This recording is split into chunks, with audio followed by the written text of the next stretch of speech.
Mesdames, Messieurs, bonjour. Nous sommes arrivés à Créteil-Pointe-du-Lac terminus. La descente se fera à Codego. Merci de ne pas oublier vos effets personnels et je vous souhaite une agréable journée.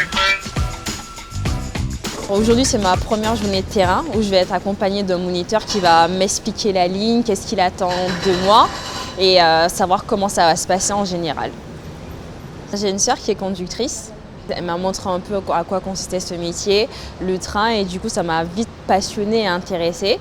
Et je me suis dit pourquoi pas tenter l'expérience. J'ai commencé en tant que contrat d'aide à l'emploi, c'est les gilets orange qui font la fermeture des portes. De là on m'a proposé de rentrer officiellement à la RATP, soit en tant que conductrice ou agent de station. Malheureusement à l'époque c'était 21 ans, du coup j'ai basculé vers la station et sans oublier mon objectif qui était la conduite. Et au bout de 5 ans, j'ai postulé et j'ai réussi. C'est une formation de 52 jours qui se passe au centre de formation à Porte de Vincennes.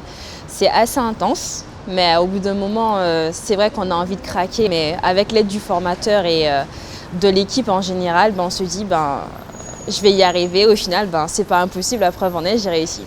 Le métier de conducteur, c'est pas un métier qui est inaccessible. C'est vrai qu'on voit beaucoup d'hommes, mais il y a quand même des femmes. C'est vraiment un univers assez impressionnant. Mais au fur et à mesure, on prend un peu plus de confiance. On sait qu'on est accompagné. Si on a besoin d'instructions ou si on a besoin de conseils, il y a les autres conducteurs, il y a les chefs. Et on prend au fur et à mesure la confiance. On se dit, je vais partir de mon point A, j'arrive à mon point B et c'est faisable.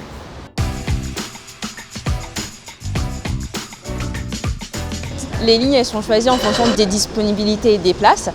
Ma session était envoyée sur la ligne 8, 4 personnes à Pointe-du-Lac et 2 autres à Ballard. C'était difficile, la formation était intense, je me suis posé beaucoup de questions, est-ce que c'est vraiment ce que je veux? Mais quand on monte dans la cabine et qu'on voit le service qu'on rend et ce qu'on fait, on se dit que ça vaut vraiment le coup.